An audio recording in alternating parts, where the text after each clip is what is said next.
Top of the morning, Sonoma County, to all the lovely ladies and gentle gentlemen out there, a hearty and healthy Irish hello. You're listening to the Celtic Coach radio show, where science, spirituality, and self-discovery, where they kiss, where they meet, where they do things that we can't talk about on the radio, but we're going to talk about them today.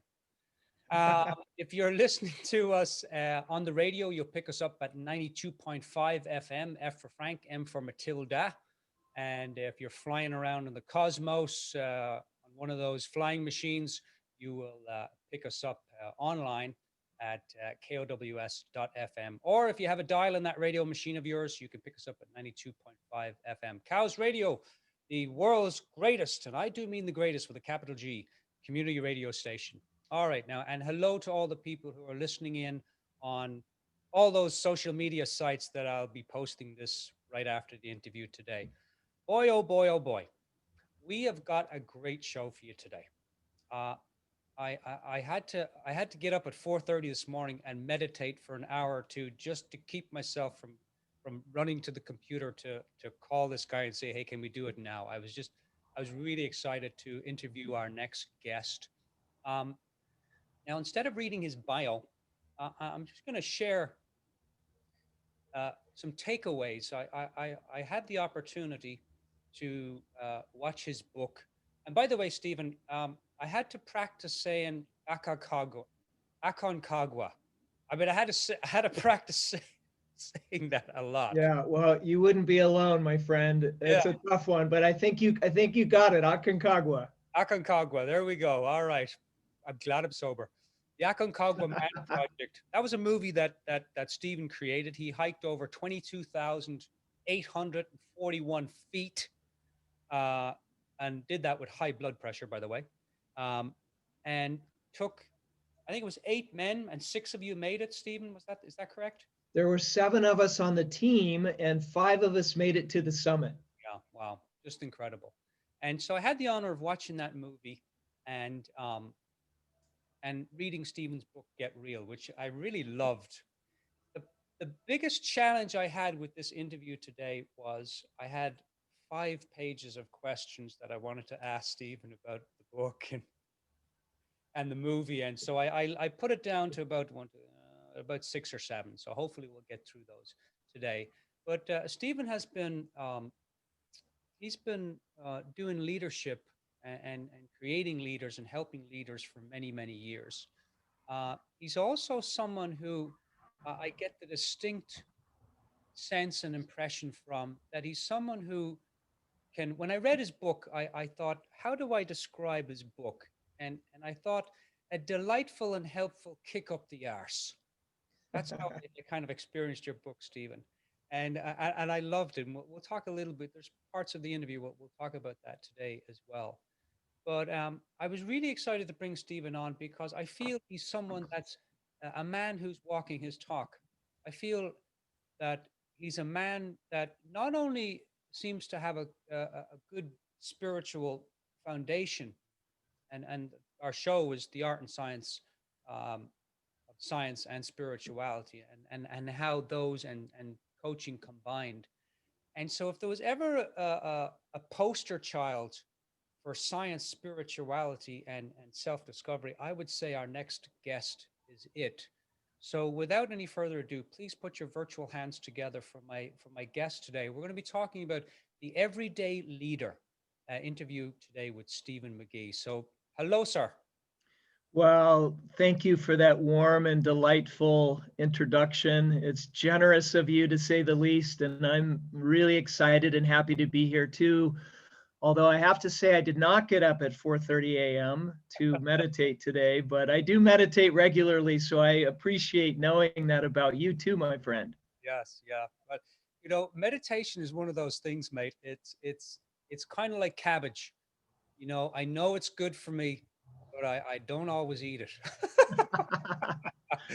Now that I can relate to. Yeah. Don't always eat cabbage either. Yeah. Stephen, you're very welcome. Where would you like to begin? Because I have so many places to talk to you about. Where would you like to begin? You're someone who's been working with leaders for for a long, long time. Um, and you look like you're in your 20s, mate. So I definitely want to talk about what the heck are you doing to look so freaking healthy? Well, we can talk about that some today too, but maybe a good place to start, Dermot, is the everyday leader. Yeah. You know, I having worked with leaders for so many years and having studied leadership for so many years, I've come to the conclusion that we're all leaders, whether we're, parenting, through leadership, or we're a teacher, we're leading, whether we're running a business or we're running a coaching practice. Leadership, as a broad definition, is to positively influence ourselves or the people around us. Now I know that's a broad definition, and we can get into some nuances in leadership, but we're all leaders. We all make choices every day that impact how our day goes, what the experience of our day is, whether we're happy, whether we're sad, all these kinds of things that occur in life have in some way to do with leadership and how we influence our own lives and the lives of people around us. And now, because I know you've worked with a lot of like leaders and CEOs in corporations and companies and all that. Um, what does the CEO leader have that the everyday leader doesn't, or do they? It's a great question. I think that a CEO leader deals with some of the same fears and self-doubt and worries and concerns that we all do. And I think sometimes those individuals have just over time practiced leadership or had natural gifts in the area of business where they could apply leadership in a way where they just have more influence over a larger number of people. But again, to me, the elements of leadership for a CEO and for a person that's at home doing homeschooling with their kids, those elements, those attributes of leadership to inspire other human beings is still there. It's there whether a person's a CEO or a parent. Now your background, I think you just mentioned this to me. Your background was in finance, but then you moved into coaching and doing leadership. What was the inspiration for that, Stephen? Because that's quite the leap. It was quite a leap, and I got to tell you, it was an important leap for me because I had reached a place early on in my career in the financial services and banking industry where I was on track to be a CEO or at least a senior executive of a large banking firm. And so I was receiving a lot of leadership training. I was in communication and sales and negotiation and leadership courses, and I loved it. But I felt like the firm that I worked for was out of integrity. And I remember feeling so much stress in my life at an early age that I knew that it wasn't something that I was going to be able to do for the whole of my life. But I felt such a passion, such a strong sense of conviction for leadership and what good leaders can do. And so I eventually decided to leave the corporation and begin my own journey of coaching other leaders and being a consultant inside of organizations, which, I'm making it sound like it happened easy peasy, overnight, but it wasn't that way. It was hard. I struggled. I went through my own challenges and my own fears and my own self-doubt, which any of us have as human beings and as leaders. Yeah. And then of course you were one of the first in Steve Chandler's uh, business building school. What did he call it back then? Hello, Steve. Yeah, hello, Steve Chandler. Happy birthday to Steve Chandler, by the way. It happens to be today. I love Steve Chandler. I'm a big Steve Chandler fan. And that first one, I believe, was called the Prosperity School, the Yeah. Coaching Prosperity School. And yes, I was in the very first one of those. And so I think, it was kind of funny because Steve Chandler would joke about how he has everything very carefully planned, but in reality, nothing was planned and we all figured it out together. But what we did as we contributed to each other in that class, and of course it was being held by Steve Chandler, and he did a wonderful job of bringing out the best in us. We all grew and we all applied those learnings in our life and in our coaching practices. Well, I tell you what now, Stephen, I find that amazing that someone like yourself comes out of finance, you know, and that there's a certain amount of smarts and intelligence that go with that. And you would think, oh my God, this guy comes out of finances and goes right into building a coaching business. And here he ends up at Steve Chandler's Prosperity School. Now, I say that because for the coaches that are listening in, the coaches, for me, when I moved out of just doing workshops and self development into building a business as a coach, I really struggled. And it's always nice to hear other people who struggle in terms of hey, I'm trying to build a business and I should know what to do because I just came from the world of finance, or I came from the world of, you know, this world of workshops and seminars, and not the case. And you found yourself, so you must have been struggling a little bit to build your business, or were you just there to support Steve? I wish I could say I was just there to support Steve, but Yeah. the truth is I was there to learn and to grow and to support my business.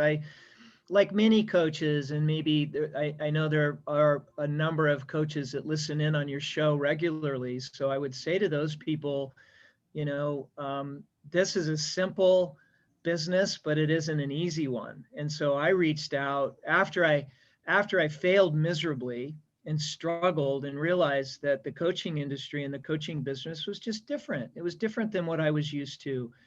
And I had to make some changes to grow and to, grow my business, but also to grow myself.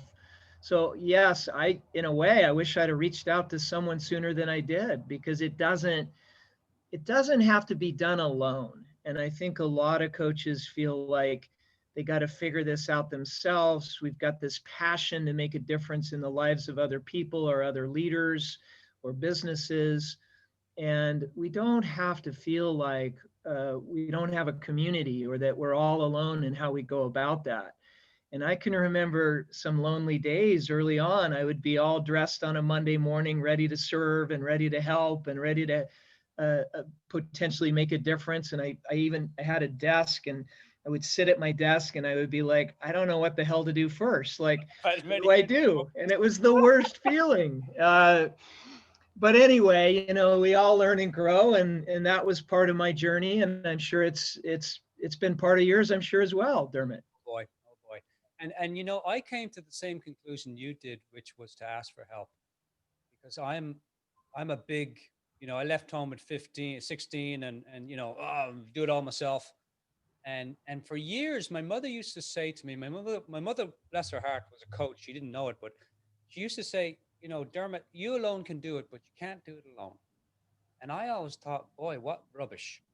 And I, you know, and it wasn't until I started trying to build my own business, um, 6, 7 years ago, that I struggled for 3 years. I was knocking my head, you know, and that's when I then, you know, found Steve Chandler and his books and different things. But happy birthday, Steve. Talking about failure, Stephen, how do you, because you talk about it in your book, Get Real, how do you define failure?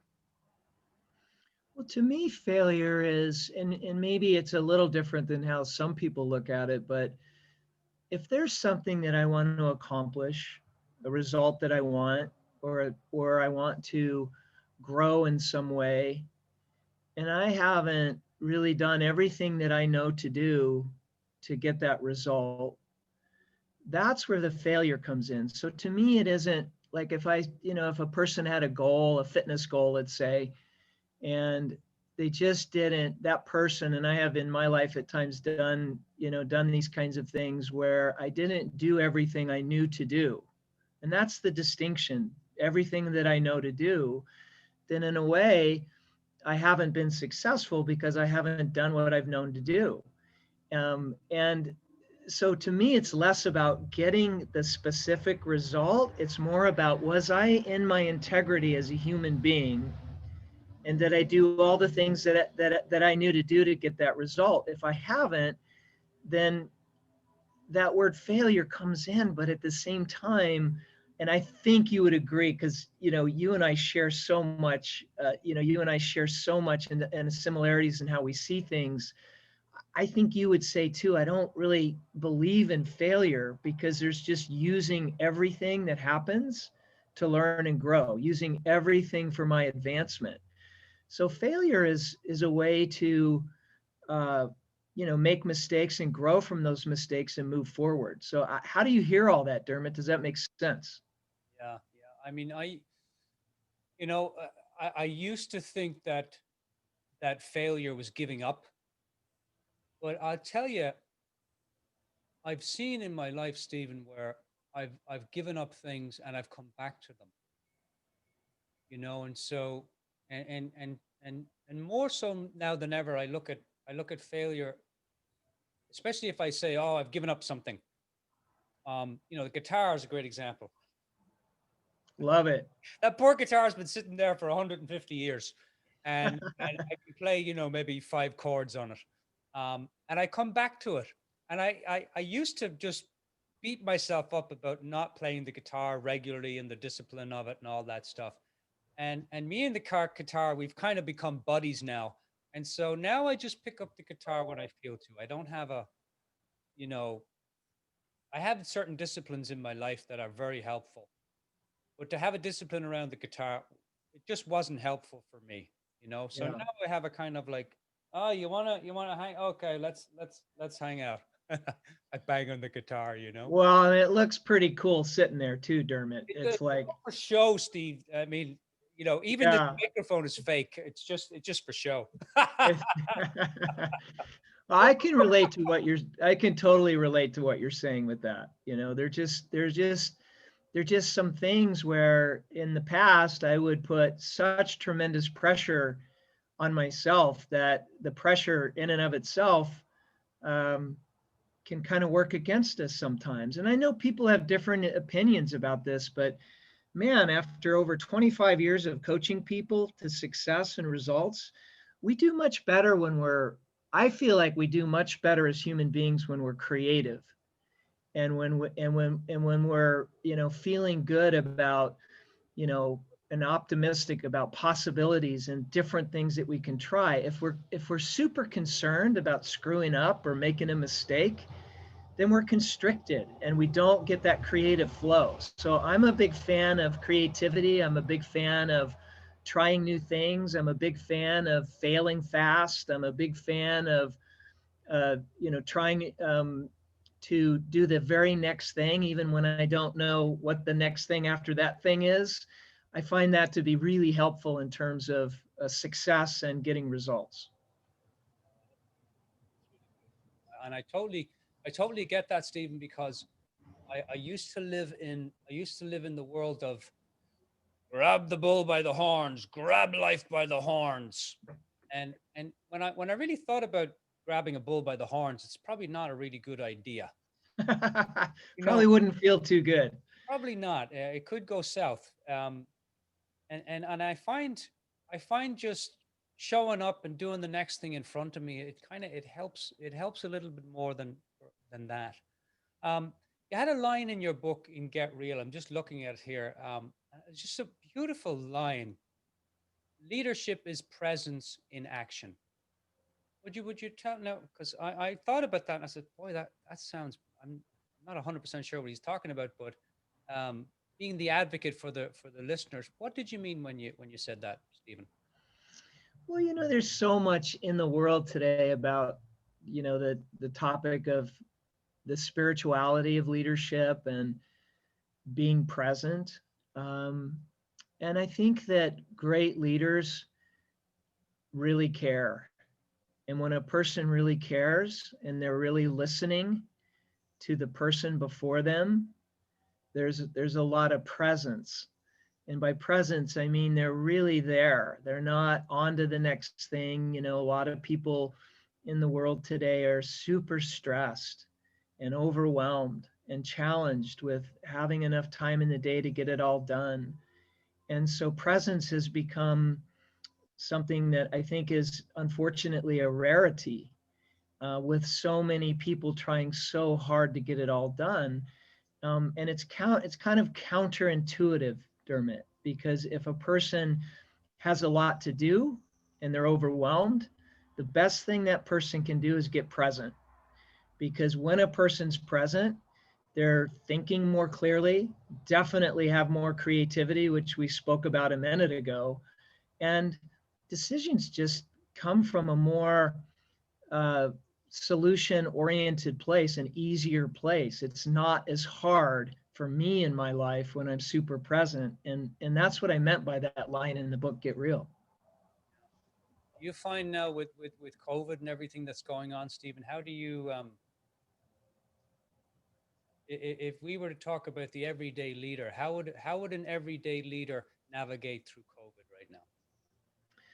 Well, it's a challenging time. I mean, I don't know anyone that isn't stressed in some ways, given the times and given COVID and the impacts of COVID on the economy and all these kinds of things are very challenging. In some cases, more challenging for for some than others. But regardless, there's always an opportunity in leadership, to get clear inside of ourselves what it is that we want to create. So I used to say, when I was teaching seminars all around the world, I would say leadership is an inner world thing. It's an intrinsic shift that offers a change on the outside extrinsically, rather than our responding to what's going on the outside and having it upset us all the time. So there's an opportunity for all of us as leaders to, regardless of what's going on, get grounded inside of ourselves, get clear about what's important to you, what you value, what your priority is, and live into that even in the midst of COVID. Like, it's easy for me to say because I don't know all the situations all of our listeners are dealing with today, but I want to serve and I want to support. So I would say every one of us listening has an opportunity to get clear on the inside so that we're not in reaction with the world at large and what's going on. And when people are in reaction, it's really hard to find solutions. Oh yeah. So COVID is tough. It's tough as heck for so many of us, and it's probably not going away anytime in the next couple months. We have at least a couple months, I think, to deal with this. But everyone can grow from this. Each of us can learn from this. There's a spiritual opportunity here with COVID. So what are some questions then? So you talked about being grounded and clear. So what are some questions, Stephen, um, you'd put out there for the listeners in terms of being more grounded and clear and moving through COVID, in some way as an everyday leader? Because the word leader, I correct me if I'm wrong, but it literally means pathfinder, person that finds the path or Yeah, creates. I love that. Um, so what questions could people, for the listeners, what questions could they ask themselves so they are more grounded and clear and can move through this with more Well, clarity? I love that question, Dermot, because it brings us home to the day. It brings us home to the moment. It brings us home to the presence. So what's the most important thing to do today? Is a question that I might ask at the beginning of every day. Um, our questions, as you know, and I know that's why you're asking this, like we always are running questions, like, right? Like we got questions running in the backdrop all the time, but sometimes the quality of our questions are really bad. Like, if a person says, how am I going to get through today? Yes, yeah, not a That's very, huh? not a great question. No, like, what can I learn from today? What can I, get from the day? I have to work out, or I've got to work out, rather than another idea would be I get to work out. So language and questioning, super important. So I would just say that each of us listening could think about what's most important and have that as a priority for the day. And when we do those things, we gain momentum a little bit at a time, even when we feel really stuck with life, or we still feel stuck with business, or stuck in a relationship. We have an opportunity as an everyday leader to move forward by asking strong, positive, open-ended questions that oftentimes start with words like what and how. So it's simple, but it moves our mind, it moves our heart, it moves our consciousness in the proper direction toward leadership. The path, you said pathfinder, right? Yeah. So those are some ideas what we can do each day. I like that because I remember hearing it was a YouTube interview or something I watched, and you were talking about having a question that you live with, which means having a question that you just ask yourself. So I like that you shared that. Hey, what's the most important? How do you say it? What's the most important thing I can do today? Or what's the most important question I could ask myself today? Yeah, or how could I serve today? How oftentimes when we feel stuck, when I feel stuck, I oftentimes am kind of in my own like pity party, like I don't feel good about what's going on in my world. So sometimes what is required is for me to just look out in the world and ask, who could I serve? What could I serve? What are the opportunities for service and being of support to other people? And that, man, talk about leadership. That really moves the needle in terms of sharing and being generous with our spirit. I wanna go to the top of the mountain. Actually, no, Okay. the top of the mountain. I'm gonna go to the top of Emojine Pass, which is this race that you ran a bunch of times. And and when I read it, I nearly shed a tear. If only I was connected to my emotions. Um, but do you remember the experience you had with the gray bearded stranger? I do. Would you share that? Because I think that's such a beautiful story of not only an everyday leader, but moving through COVID, moving through life by being in your life. Will you share that story a little bit? Yeah, I'll share it briefly, and then if there's more if you want to know more, we'll talk more. But it's a Imogene Pass races in Colorado. It starts in Ouray, and it goes to Telluride, and it's 17 miles, and it goes up to, I think we start somewhere around probably 6,000 feet, but we rise up a pass, Imogene Pass, to above 13,000 feet. It's 10-mile ascent, and it's a run. Now, granted, even the leaders, there's times where they're really not running at all, because it's so steep, and of course the air is very thin when you start getting up above 9, 10, 11, 12, 13,000 feet. And then you come down from 13,000 feet into the town of Telluride, and you would think, oh, downhill, that's going to be easy. Well, not so much, because it's 7 miles of what we call potato rock.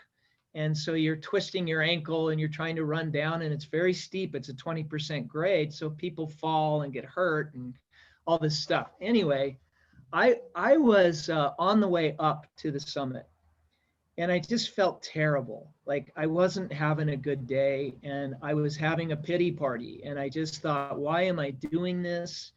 This is too hard. I was other athletes out there listening will understand the bonk. The bonk feels like there's just no sugar in your body, like I had no energy, and I was seriously considering quitting. And I felt this presence, and I remember the presence was kind of right behind me to my right as I was making this ascent up to the pass. And I kind of felt him there for a while, just right there, like kind of supporting me by just his presence. And this is again about presence. Like I could feel him there. And he kind of ran up next to me, and he looked over at me, and he said these encouraging words to me, something like, I don't remember exactly the words, but it was like, you're going to be all right. You can do this. And something sparked in me. I remember, and this was a moment of emotion, Dermot, because I did feel emotions. Like I felt like tearing up because this other person had inspired me in such a way that I was like, okay, I can do this. I believed him. And so, of course, I kept going, but it was like he was an angel because I never saw him again. I looked for him after the race, and I kept looking even as we were continuing the run. But it was just that brief moment in time that this individual who I never met and I never saw again changed the entire outcome of that day and that race. And that's leadership. That bearded, gray bearded man who was probably at the time 20, 30 years older than I was so strong of spirit, was so strong physically that it lifted me. He gave me the wings of an eagle to finish that day. And that was an important experience in my life. Yeah. Well, and it's a good metaphor too for coaching in terms of what coaching can do for people. Um, because, like I said, I was trying to build my business and live my life and do all these things by myself. And it wasn't until till I got decided, I didn't decide, kind of pain decided for me, and pain and poverty kind of decided, Dermot, you have to do something different. That you're getting the same results, right? Right. uh, Insanity, doing the same thing over and over, expecting different results.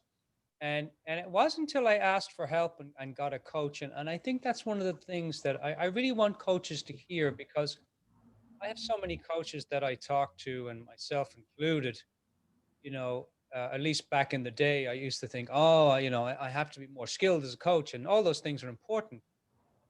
But I think if you can just, like the gray bearded stranger, hand on the shoulder, listen, mate, you're going to be okay. You'll get through this. Put one foot in front of the other and just keep going.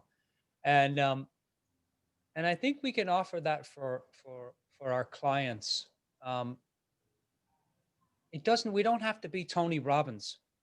I think offering a space where people can, where we can be the advocate for that person. I think that's powerful.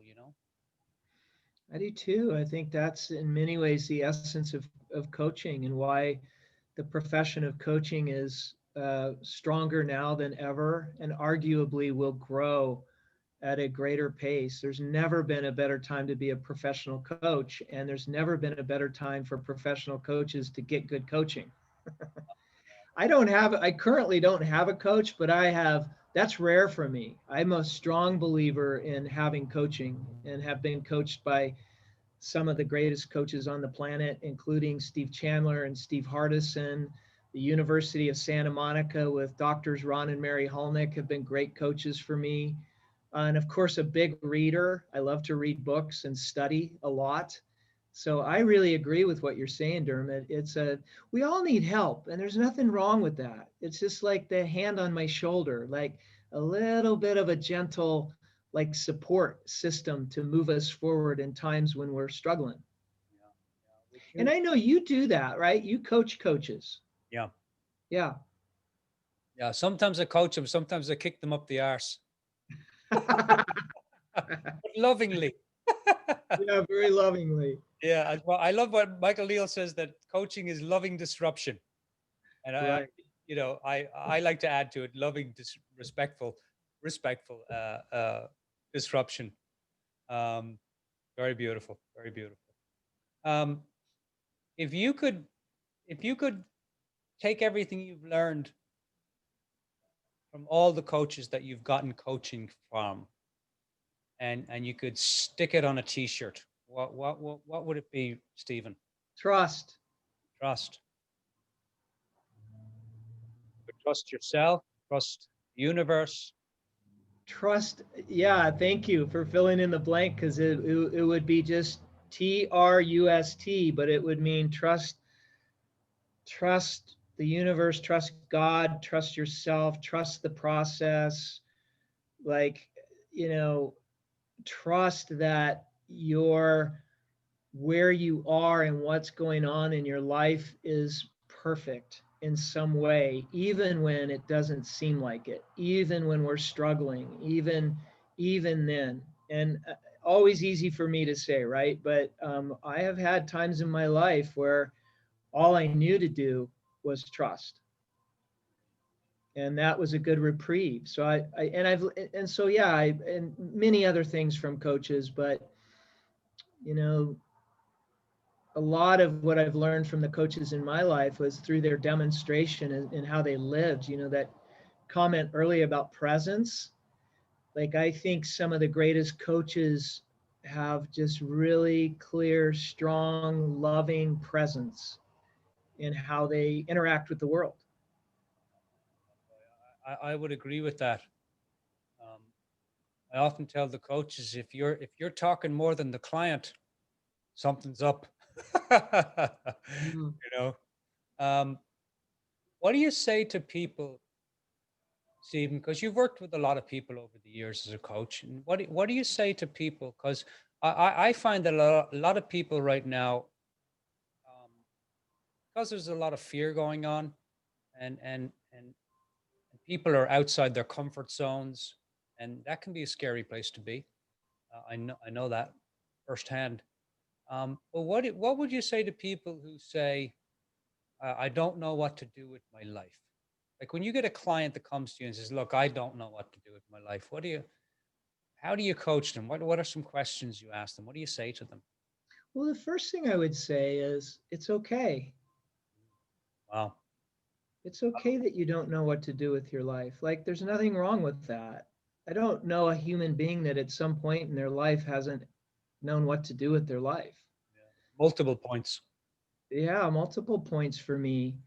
And it's like we have been taught like we're always supposed to be on. We're supposed to have it all figured out. And human beings, the truth about us as human beings, from my experience, is it's why it's human being. Like being unclear is part of the process. So the first thing is to just make it okay for that person that they don't know what they want to do because they're already in a deep level of stress, feeling like they're missing out on life because they don't know what their purpose is or they don't know what they want to do. And getting stressed and judgmental about it is in no way going to help. So I would want to create a really safe space for that person, firstly, just to go, hey, this is part of your experience and it's okay. And then, yes, of course, we could talk about things that, I would look at what inspires you. Like when you think about life and you think about the times in your life when you've been most excited or most inspired or most enthusiastic, there's clues there, right? Like that's not by mistake. Like even for you with your guitar buddy, like picking it up and playing, there's clues in there. Like there's something about that. Even if you haven't mastered the guitar, you get some fulfillment from it. Oh, yeah. So I would coach people toward that. I would say, what fulfills you? Is it when you're reading? There's some clues in there. Is it when you're writing? There's clues in there. Is it when you're in a conversation with another human being? There's clues there. Are you super detailed oriented? Do you like to hunker down for 2 hours and really get into numbers? There's clues there. And I think all of us are so unique, Dermot, that to have a broad stroke answer for that is just nuts. Like, and it's part of the journey to discover what's unique about you, what's unique about me. You and I are very much alike in some ways, but we're also unique. Our spiritual journey is unique. You always say we're spiritual beings having a human experience. So part of not knowing is that experience so that we can determine what things we love to do and then follow that. And if I follow that, then the next thing shows up and the next thing shows up. And then it just starts to unwind itself naturally and more organically rather than forcing it. Right. And that's where that trust shows up too. Is trusting Yeah, the next thing will show up. As that's we're, good. I know in my own life. Um, I mean, I go in and out of that all the time. Trusting, not trusting. When there's a lot of money in the bank, it's easy for me to trust. When Yeah, things that are makes going well, my health is good. I'm like, oh, sure, I trust everything. Yeah, yeah, it's all good. Not so when the poop hits the fan. Um, I loved you had that question in there. I think it was in the movie, um, the Aconcagua Man Project. All right, I really had to slow down to think about that. you got it, man. You nailed it. What does it mean to be human? What does it mean to be a human being? And I like that you had the little hyphen in between Hugh and man, because Hugh, as we know, is one of the oldest words for God. Hugh. Um, what possessed you, Stephen, to hike up a 22,841 feet mountain? What would possess somebody to do that? Challenge, I think, and the idea that the Aconcagua Man Project um, was something that I created not because we were mountain climbers, but because we wanted to do something out of our comfort zone. Mhm. And as a leadership coach, I have found that in my life and the lives of people I've coached, oftentimes people grow the most when they're doing something new or they're doing something that they feel uncomfortable with. So out of the team, there were 7 of us, including myself. There were none of us that had been over 14,000 feet. Now, I'm a Colorado native, so I grew up climbing those mountains and hiking around the mountains of Aspen and Snowmass and Telluride and all those beautiful places. But nobody was a mountain climber. So we learned together, we trained together. We did altitude training in the winter together. We camped out in 3 feet of snow in the middle of the winter to acclimatize and to get our bodies acclimated for cold acclimatization, and all of those things we did as a team. So we grew together, but we were uncomfortable. There were tears. Not to get dramatic today, but during the entire 10-month project, we saw 2 deaths on the mountains that we climbed. One was in Colorado on Long's Peak, and one was on our summit day on Aconcagua, which is all in the movie, which, by the way, anyone listening to this that wants to watch that movie, I'm happy to gift it to you and your listeners if they're interested. But those were real life challenges. So talk about trust. Yeah. I had to at one point just trust that I could breathe in, just take one breath and one step. It was that's how much trust it required toward the summit. Yeah, and you can see that in the movie, and we'll let the listeners know how to do that at the end of the talk today. But you could see that when you were hiking up, and it's just like one step, 2 step. I had a moment in the movie that I loved. I mean, I loved the movie, um, but there was a moment, I can't think of the guy's name, but he was standing up at around 18 or 20,000 feet, and he was trying to decide whether to go back or go forward. And he was stuck, and he was like, should I go forward? Should I go back? And he wasn't feeling well. And he I think he bonked, which means hit a wall basically. And he was like, what should I do? What should I do? What should I do? And I thought, boy, that how many times have I been there? And then you take us to 3 years later when he's being interviewed by you. And he said his greatest takeaway from that whole thing, that hike, was when he was standing up there and he was thinking, what should I do? How should I decide? I need to make a decision. And he realized, I'm not sure whether it was in that moment or later, that there's no perfect decisions. And I think I see so many people out in the world, and I talk to many people who are constantly trying to make the right decision on what should I do here. Can you talk a little bit about that, Stephen? What's your take on making the right decision, the perfect decision? Well, I think you've said it, buddy. I mean, there's no such thing as a perfect decision, and I say often, uh, remind myself and remind my clients and the people I love in my life that understanding and figuring it out is the booby prize. It's we can get so caught up in spinning around. I got to figure this out. I got to figure this out, and it often constricts us. It often isn't very helpful. I think we could probably talk about the difference between choice and decisions. Sometimes it's just a choice. And in some of the trainings I've done over the years, it's like, do you want vanilla or do you want chocolate? And people go, well, I take chocolate. And I go, why? And they go, well, because I like chocolate. And I say, well, that's a reason. That's not a choice. There's a reason to that. So you see what I'm saying? Like, we try to have a reason, but sometimes it's just chocolate. Now, why? Because I chose chocolate. It's simply that, because I chose it. But owning the choice is where we get free. It's when we make the choice and then we make the choice wrong that we get in trouble.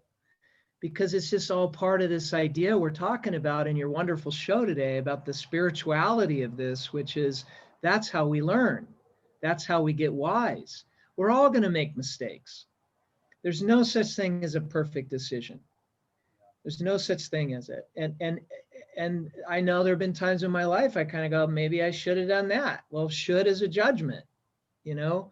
Should I like to say don't should on yourself, you know.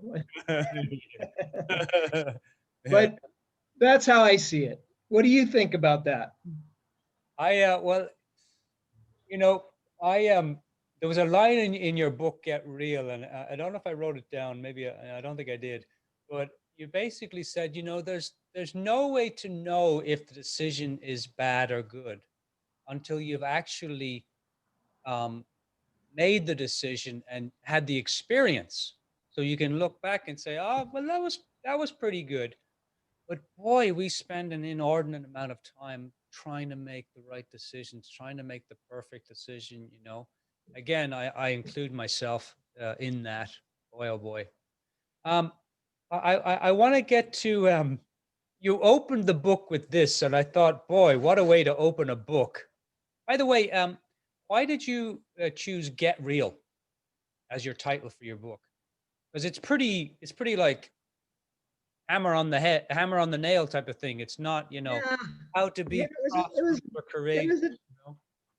oh, so sorry, go ahead. You know, just saying it's a very Get Real. Why did you choose that one, Stephen? I think two reasons. One, it was just a time in my life where I felt like it was really important for me to get real about what it is that I wanted to do with my life. And the sooner I could get hip with reality, the sooner I could accomplish the things that I wanted. So I didn't want to be in an illusion. I didn't want to be pretending about things. I wanted to really get real about what I was going to do and how I was going to do it.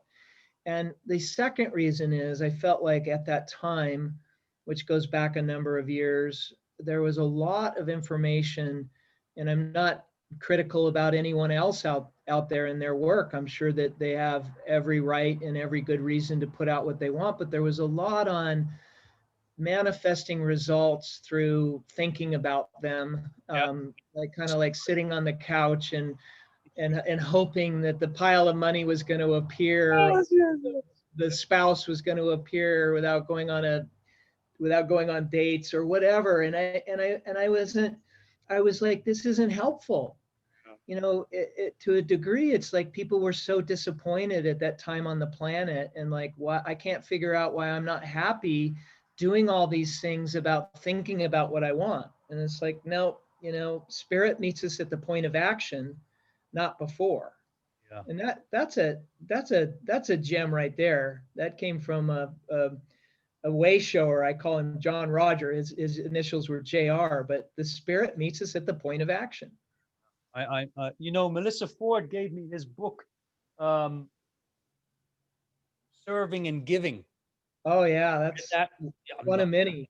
yeah, I'm really, well, now what you just said there, I couldn't have paid you any more money to kind of bring in my next point. We haven't negotiated my fee yet, have we?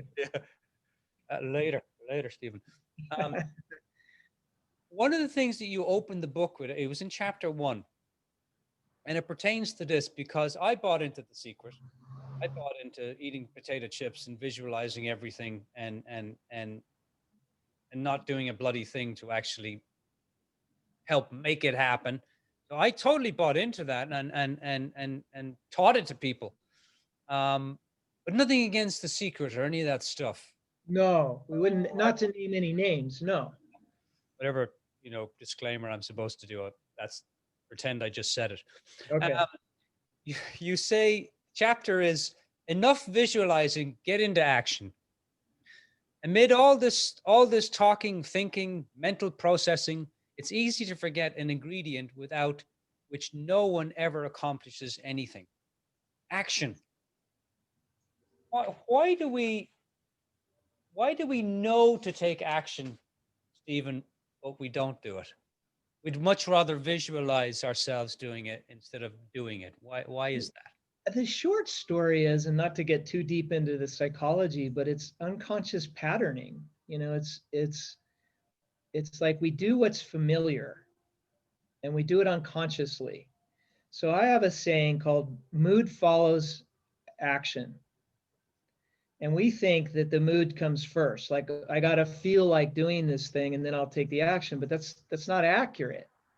It's like the mood comes after the action. So the behavior to take the step creates the mood, not the other way around. And again, there's neuroscience on this that has proven this, that we now have the science that can demonstrate neural pathways that fire and wire in the direction of a behavior rather than sitting there trying to feel good about something or get motivated. I've got to feel motivated before I write my great American novel.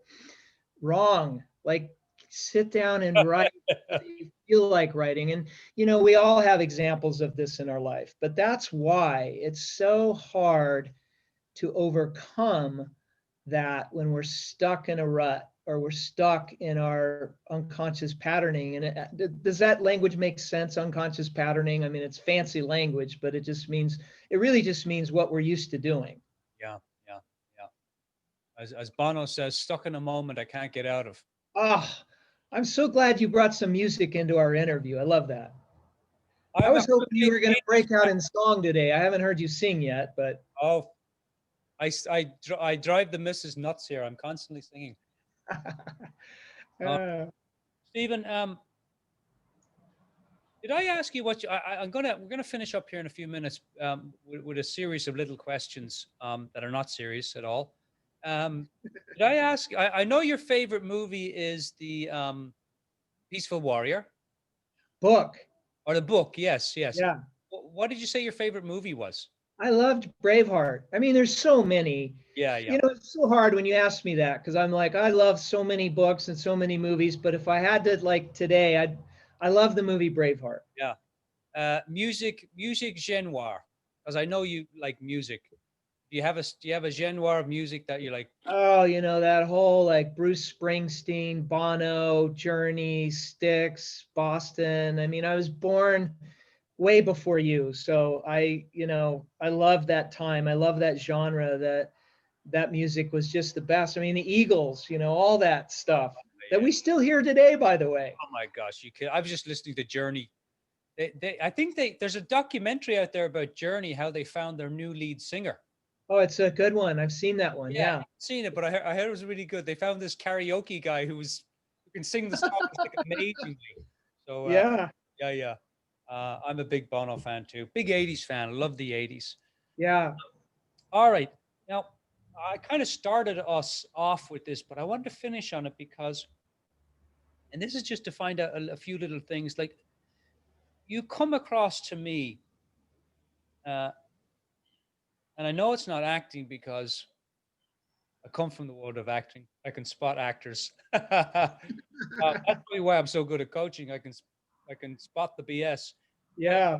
I want to ask you a few personal questions in terms of spiritual, physical, mental, and emotional health. So what do you do for your spiritual health? What's the number one thing you do for your spiritual health? Well, I've been in a deep spiritual dive for 20, probably 30 years now. I had a health challenge at a very young age. I listened to a person next to me die in a hospital in 1991. And it sparked something in me where I got very interested in my own spirituality and the spirituality of humanity. And so I would say I'm ecumenical. I meditate every day. I believe in God. I believe in spirit. I believe that there's something bigger than me, and I like to be in touch with that. I like to be in touch with that energy. It's a very peaceful thing for me. So there's a little bit about me. There's a lot more, but that's it. That's a short version. You know, I find Stephen, as I get older, peace and harmony, which something that I used to laugh at as is the most important thing in my life. You know, having Yeah. peace and harmony in myself and my surroundings. So I totally get that, mate. What do you do for your physical health? So much. I mean, it's like talk about soul meets science. Like I'm a bit, one of my programs is in the area of longevity and leadership. So I do everything from breath work to meditation, which I already mentioned. I do cold immersion. I started with the Wim Hof method. I've progressed. I exercise, 5, 6 times. I think nutrition and supplements are hugely important. One of my friends from the University of Santa Monica, a guy I graduated with in 2002, Darren O'Lean, is an expert on superfoods. So I read what he's, I follow him. He did a Netflix film recently called Down to Earth with Zach someone, I can't think of Efron. Yes. But Oh yeah, yeah. superfoods are important. Oh, Nutrition is hugely important. So moving our bodies and staying vital, and again doing different things that aren't this. I don't do the same thing every day because I want to mix it up. I want my body to go, what are we doing today? I don't want my body to go, oh, here we go, we're on the Peloton again. We're going to do the Peloton 30 minutes 6 days a week. yeah, that's So, me, Stephen. well, Yeah. it's good to mix it up because the body responds to new things. So as we get older, there's a whole science behind this. I won't go into it, but it sparks cellular regeneration when you do different things. Yeah. Move the body. I, You bet, buddy. we're You designed bet. to move the body. That is so true. What do you do for your emotional health? I practice, it's kind of spiritual emotional for me, but I practice what I call forgiveness work so that if I feel sad or angry, I think that a lot of people have learned to not feel sad or to not feel angry or to not feel at all. My experience of this is it's okay to be sad. It's okay to feel it and to go into it, because if I go into it, then I come through it rather than pretending like I'm not sad or I never feel down. I have low moods, and when I go into it, I go through it and I come out the other side a lot more quickly. So, Stephen, take everything that we've talked about today. No pressure, mate. Take everything that we've talked about today. Um, what do you want the everyday leader to hear from our talk today? What do you think is most valuable for them to hear as we finish up?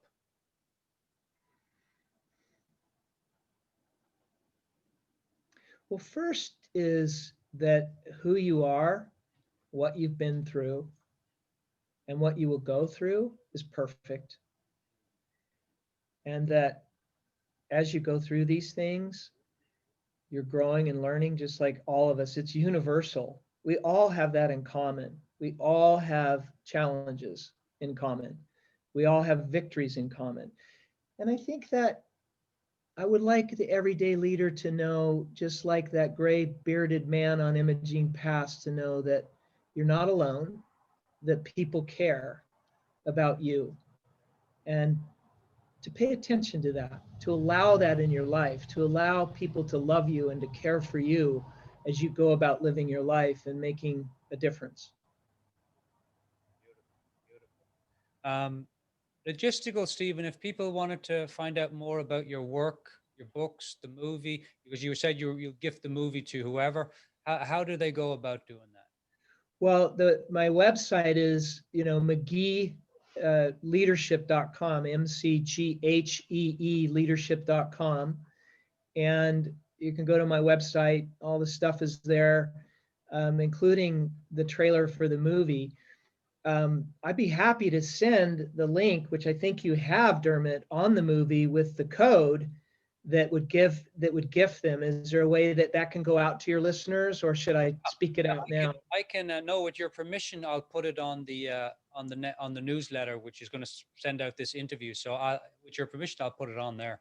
Oh, I love it. Absolutely happy to do that. And there's no cost if people use that code. The code is Leader VIP, but if you'll put it in there, people can watch that. It's short. I call it PBS friendly. It's under an hour. It's only, I think 55 minutes or something. Yeah, no, it's a wonderful, wonderful little movie. And again, the Aconcagua You got it. Man Project. And don't ask me to spell that, everyone. Uh, all right, let me make sure I've crossed all my T's and I's and Q's and P's. I think I have. Stephen, it's been an absolute. Please hang out for a minute or two after we close. It's been an absolute pleasure chatting to you and getting to know you, and I can tell this won't be the last time we'll chat. And I just really appreciate you taking the time to talk to all the listeners. They're from different scopes of careers and jobs and paths, and I think we gave them a little taste of a few different things, which I really appreciate. I didn't get through nearly any of my questions, but I really enjoyed talking to you. So thanks very much, Stephen, and wishing you all the best, mate.